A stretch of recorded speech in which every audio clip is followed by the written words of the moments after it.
പ്രിയപ്പെട്ടവരെ, ഇന്നത്തെ വീഡിയോയിലൂടെ അതിവിശിഷ്ടമായിട്ടുള്ള നമ്മുടെ കേരളത്തിൻ്റെ പാരമ്പര്യത്തിലുള്ള കർക്കിടക മാസത്തിൽ ഏതൊരു വ്യക്തിക്കും ചെയ്യാൻ പറ്റുന്ന, നമ്മുടെ ജീവിതത്തിലെ പ്രശ്നങ്ങളെ മൊത്തം ആട്ടിയകറ്റുന്ന, നന്മകൾ വർദ്ധിപ്പിക്കുന്ന, നമ്മുടെ ഈശ്വരാധീന ഗുണം വർദ്ധിപ്പിക്കുന്ന, ആയുർദൈർഘ്യം ഉണ്ടാക്കുന്ന, നമ്മുടെ ജീവിതത്തിൽ സർവ്വവിധത്തിലുള്ള വിജയങ്ങൾ സമ്മാനിക്കുന്ന ഒരു നല്ല കാര്യത്തെക്കുറിച്ചാണ് പറയുന്നത്.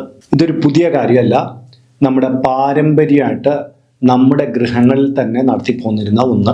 കർക്കിടക മാസം 1-ാം തീയതി മുതൽ നമുക്കിത് തുടങ്ങാൻ പറ്റുമെങ്കിൽ ഏറെ ഉത്തമം.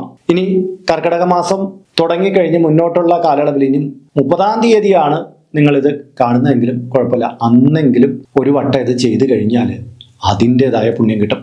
ഞാൻ പറയുന്നത് കർക്കിടക മാസം 1-ാം തീയതി മുതൽ ഒരു നോട്ട് ബുക്ക് എടുത്തിട്ട് അതിൻ്റെ ഒരു പേജ് എടുത്തിട്ട് ഈ ഒരു കാര്യം ഒന്ന് എഴുതി നോക്കും.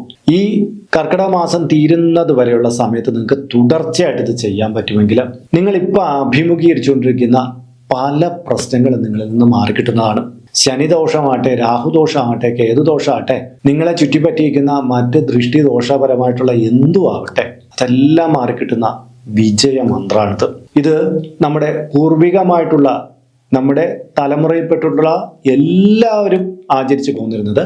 എന്നാൽ ഇന്ന് പലരും ഇത് ചെയ്യുന്നില്ല, അറിയില്ല എന്നുള്ള കാര്യമാണ് പ്രധാനം. കാര്യം അവർക്ക് രാമായണം വായിക്കണമെന്നും മറ്റു പൂജാകർമ്മങ്ങളെല്ലാം ചെയ്യണമെന്നും അറിയാം. പക്ഷെ ഇടയ്ക്ക് എവിടെയോ ഈ ഒരു കാര്യം വിട്ടുപോയിട്ടുണ്ട്, അത് ഉറപ്പാണ്.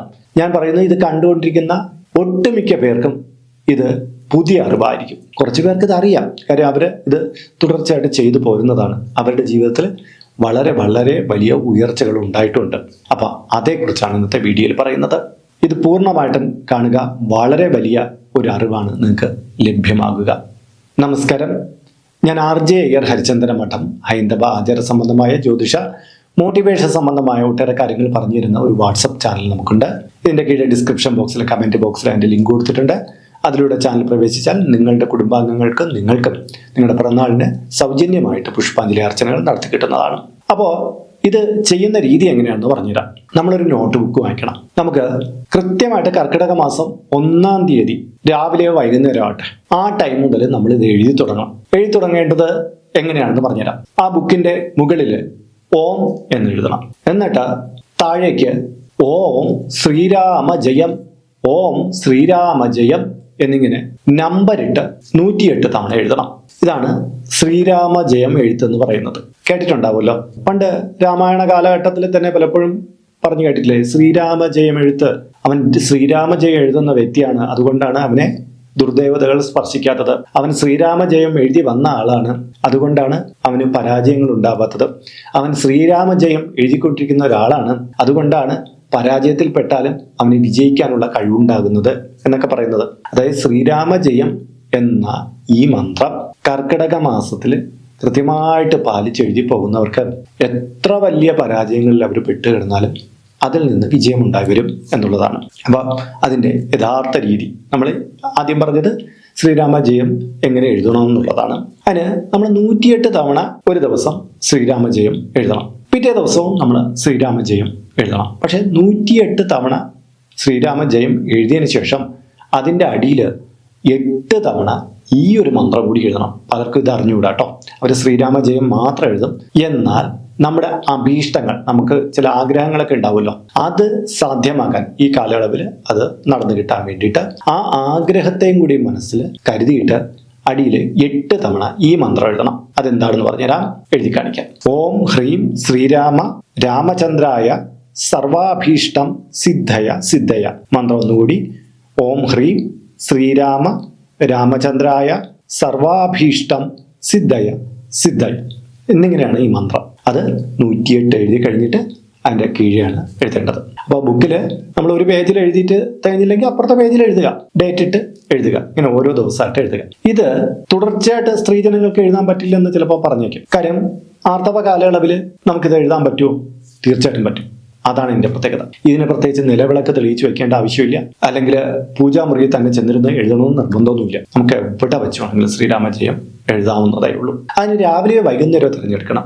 അതാണ് ഉത്തമം. ഒന്നേ രാവിലെ ആയിരിക്കണം, അല്ലെങ്കിൽ വൈകുന്നേരം ആയിരിക്കണം. ശ്രീരാമ ഗീതികൾ കേട്ടുകൊണ്ട് എഴുതുന്നത് ഏറെ ഉത്തമം എന്ന് പറയുന്നത്. അതുകൊണ്ട് നമുക്കിപ്പോൾ മൊബൈൽ ഫോണിലോ മറ്റോ അധ്യാത്മ രാമായണം നമുക്ക് ഒന്ന് ടൈപ്പ് ചെയ്ത് നോക്കിയാൽ ശ്രീരാമഗീതി കിട്ടും. അധ്യാത്മരാമായണം പാരായണം ചെയ്യുന്നത് ചിത്ര ചേച്ചിയുടെ ആയാലോ യേശുദാസിൻ്റെ ആയാലോ കാവലൻ ശ്രീനിവാസ് സാറിൻ്റെ ആയാലും അങ്ങനെ ആരുടെയൊക്കെ ആണെങ്കിലും ഒരുപാട് പേര് ഇത് ചൊല്ലിയിട്ടിട്ടുണ്ട്. അത് ഏതെങ്കിലും ഒന്ന് പ്ലേ ചെയ്തിട്ട് ഒപ്പം നമുക്കിത് എഴുതുമ്പോൾ നമ്മുടെ മനസ്സും ഈ ഓം ശ്രീരാമജയം എന്ന് മന്ത്രിച്ചുകൊണ്ടിരിക്കണം. ശരിക്കും പറഞ്ഞാൽ ഈ മന്ത്രജപത്തിനോടൊപ്പം ഹനുമാൻ സ്വാമിയുടെ പ്രത്യക്ഷ സ്വാധീനം ഉണ്ടാവും എന്നാ പറയുന്നത്. നമ്മുടെ നെഗറ്റീവുകളെ ശനിപരമായിട്ടുള്ള നമ്മളെ ബാധിച്ചിരിക്കുന്ന ആ അവസ്ഥയെ മാറ്റിയെടുക്കുന്നത് ഹനുമാൻ സ്വാമിയാണ്. ശ്രീരാമജയം എന്ന് പറയുന്ന വാക്കിന് ഹനുമാൻ സ്വാമിയുമായിട്ട് പ്രതീകം കൊണ്ടിരിക്കുകയാണ്. അപ്പോൾ ഇതുകൊണ്ട് വലിയ ഗുണമാണ് കിട്ടുക. അപ്പോൾ ഇതിൽ ശുദ്ധാശുദ്ധങ്ങൾ നോക്കേണ്ടതില്ല ഇതെന്ന് പറഞ്ഞില്ല.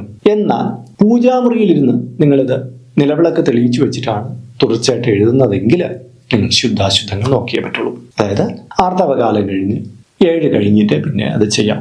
നിലവിളക്ക് തെളിയിക്കാതെയാണ് നിങ്ങൾ തുടർച്ചയായിട്ട് എഴുതി പോകുന്ന ഒരു വ്യക്തിയാണെങ്കിൽ അവർക്ക് പ്രശ്നമില്ല. അവർക്ക് എപ്പോൾ വേണമെങ്കിലും രാവിലെ വൈകുന്നേരം എഴുതാം. ഇനി വേറൊരു കാര്യമുണ്ട്. ഇപ്പം നിലവിളക്ക് തെളിയിച്ചുകൊണ്ടിരിക്കുന്ന ഒരു സ്ത്രീജന അവർക്ക് ആർത്തവകാലമായി, പിന്നെ അവര് വിളക്കിന്റെ ചോട്ടിൽ പോയിരുന്ന് എഴുതരുത്.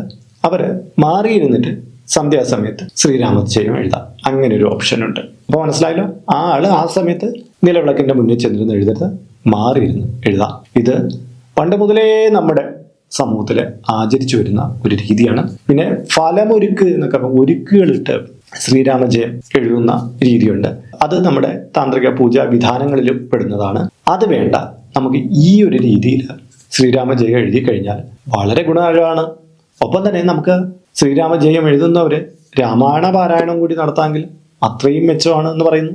ശ്രീരാമജയം എഴുതി വരുന്ന ആള് കർക്കിടക മാസം തീരുന്നതിന്റെ അന്ന് ദാനധർമാദികൾ നടത്തി കഴിഞ്ഞാൽ അവർക്ക് ഉണ്ടാകുന്ന ദോഷങ്ങൾ, അവരുടെ ജീവിതത്തിൽ ഇങ്ങനെ തുടർന്നു വരുന്ന ദോഷങ്ങളെല്ലാം മാറിക്കിട്ടും. അത് ക്ഷേത്രത്തിൽ എന്തെങ്കിലും സമർപ്പണം ചെയ്യാം. ഒരു പ്രായം ചെന്ന ഒരാൾക്ക് എന്തെങ്കിലും വസ്ത്രങ്ങളോ ദക്ഷിണയോ എന്തെങ്കിലും കൊടുക്കാം. അങ്ങനെയുള്ള രീതികളെല്ലാം അവലംബിക്കുന്നത് വളരെ ഉത്തമമാണ്. അപ്പോൾ ചിലപ്പോൾ ചിലർക്ക് രാമായണ പാരായണം ചെയ്യാനൊന്നും സമയം കിട്ടില്ല. അങ്ങനെയുള്ളവർക്കും ഒരു 10 മിനിറ്റ് വിചാരിച്ചാൽ ഈ ശ്രീരാമജയം എഴുതാവുന്നതേ ഉള്ളൂ. വലിയ നിബന്ധനകളൊന്നുമില്ല. ഇത് നിലത്തിരുന്ന് എഴുതുന്നത് ഏറെ ശുഭകരമാണ്. എന്തെങ്കിലും എന്തെങ്കിലും അസ്ഥിതകളൊക്കെ ഉണ്ടെങ്കിൽ അവർക്ക് ടേബിളിലിരുന്ന് ഭക്തി പുരസ്സരം എഴുതാമെന്നൊരു കാര്യവും ഇതിലുണ്ട്. അപ്പോൾ ഇത് പൂർണ്ണമായിട്ടും മനസ്സിലായി എന്ന് വിശ്വസിക്കുന്നു. ഇതുമായി ബന്ധപ്പെട്ട് എന്തെങ്കിലും സംശയം ഉണ്ടെങ്കിൽ ഇതിന്റെ കീഴെ കമന്റ് ബോക്സിൽ രേഖപ്പെടുത്താവുന്നതാണ്. പിന്നെ പുല ഉള്ള സമയത്തോ വാലായ്മ ഉള്ള സമയത്തോ ഇത് ഒരിക്കലും എഴുതാൻ പാടില്ല. കുടുംബത്തിൽ ആരെങ്കിലും മരിക്കുമ്പോഴാണ് പുല വാലായ്മകൾ വരുന്നത്. ആ സമയത്ത് ഇത് എഴുതാറില്ല എന്നുള്ളതാണ്. അതിന് എന്തുകൊണ്ടോ പാരമ്പര്യമായിട്ട് ഇത് ചെയ്യുന്നില്ല. ഇത് ആർത്തവ അശുദ്ധങ്ങൾ ഇതിൽ ബാധിക്കുന്നില്ല. പക്ഷെ പുല വാലായ്മകളുള്ളപ്പോൾ ഇത് എഴുതി കാണാറില്ല. അത് മനസ്സിലാക്കുക. അപ്പോൾ ഇന്നത്തെ വീഡിയോ ഇവിടെ പൂർണ്ണമാവുകയാണ്. ഇതിന്റെ കീഴെ കമന്റ് ബോക്സിൽ നിങ്ങളുടെ പേര്, നിങ്ങളുടെ വയസ്സ്, നിങ്ങളുടെ നക്ഷത്രം ഇവ രേഖപ്പെടുത്തിയാൽ ഇവിടെ നടക്കുന്ന വിശേഷാൽ പൂജാ പ്രാർത്ഥനകളിൽ നിങ്ങളെ ഉൾക്കൊള്ളിക്കുന്നതാണ്. 1 മാസത്തേക്കായിരിക്കും ഇപ്രകാരം ചെയ്യുന്നത്. കൂടുതലായിട്ട് വേണമെന്നുള്ളവർ ഇനി തൊട്ട് ഇതിൽ അപ്ലോഡ് ചെയ്യുന്ന എല്ലാ വീഡിയോയുടെ കീഴെ നിങ്ങളുടെ ഡീറ്റെയിൽസ് ഇങ്ങനെ കൊടുത്താൽ മതി. അതിനായിട്ട് ഇതുവരെയ്ക്കും നിങ്ങൾ ഈ ചാനൽ സബ്സ്ക്രൈബ് ചെയ്തിട്ടില്ലെങ്കിൽ അത് ചെയ്യുക. ഒപ്പം തന്നെ ഈ വീഡിയോ ഒന്ന് ലൈക്ക് കൂടി ചെയ്യുക. എങ്കിൽ മാത്രമായിരിക്കും റെക്കമെൻഡേഷനായിട്ടും നോട്ടിഫിക്കേഷനായിട്ടും യൂട്യൂബ് നിങ്ങൾക്ക് ഇതിൽ പുതുതായിട്ട് അപ്ലോഡ് ചെയ്യുന്ന വീഡിയോകളെ കുറിച്ചുള്ള അറിവ് നൽകുള്ളൂ. എങ്കിലല്ലേ നിങ്ങൾക്ക് നിങ്ങളുടെ ഡീറ്റെയിൽസ് കൊടുക്കാൻ പറ്റുള്ളൂ. അപ്പോൾ ഇതിൽ കാണുന്നത് എൻ്റെ വാട്സപ്പ് നമ്പറാണ്. ജ്യോതിഷ സംബന്ധമായതും പൂജാ സംബന്ധമായതുമായ അപ്പോയിൻമെന്റിന് വേണ്ടിയിട്ടാണ് ഇത് നൽകിയിരിക്കുന്നത്. നേരിട്ട് വിളിച്ചു കഴിഞ്ഞാൽ കിട്ടുകയില്ല. നിങ്ങളുടെ പേര്, നിങ്ങളുടെ സ്ഥലം ഇവ രേഖപ്പെടുത്തി വാട്സപ്പിലൂടെ മെസ്സേജ് ചെയ്യുക. അപ്പോൾ അഡ്മിൻ ഒരു മാർഗ്ഗനിർദ്ദേശം അയച്ചു നൽകുന്നതാണ്. അതിനനുസരിച്ച് അപ്പോയിൻമെന്റ് എടുത്തിട്ട് വിളിക്കാവുന്നതാണ്. നമ്മളിപ്പോൾ ഒരു സ്റ്റോർ യൂട്യൂബിൽ ആരംഭിച്ചിട്ടുണ്ട്. ഹൈന്ദവ ധർമ്മം അനുസരിച്ച് ജീവിക്കുന്നവർക്ക് പൂജാ കാര്യങ്ങളുമായിട്ട് ബന്ധപ്പെട്ട ചില കാര്യങ്ങളൊക്കെ മേടിക്കണമെന്നുണ്ടായിരിക്കും. അപ്പോൾ അങ്ങനെയുള്ള കാര്യങ്ങൾ നിങ്ങൾക്ക് ഓൺലൈനായിട്ട് എടുക്കാൻ പറ്റുന്ന ഒരു സ്റ്റോറാണിത്. താല്പര്യമുള്ളവർക്ക് അതിൽ പോയിട്ട് അതിൻ്റെ വിലയൊക്കെ നോക്കിയിട്ട് നിങ്ങൾക്ക് താല്പര്യമുണ്ടെങ്കിൽ അതിൽ നിന്ന് മേടിക്കാവുന്നതാണ്. ഇങ്ങനെ നോക്കിയാൽ മതിയാകും. അപ്പോൾ മറ്റൊരു വീഡിയോ, മറ്റൊരു വിശേഷമായിട്ട് വീണ്ടും കണ്ടുമുട്ടും വരെ എല്ലാവർക്കും നമസ്കാരം. നിങ്ങളുടെ സ്വന്തം RJ ഹരിചന്ദ്ര മഠം. നമസ്തേ.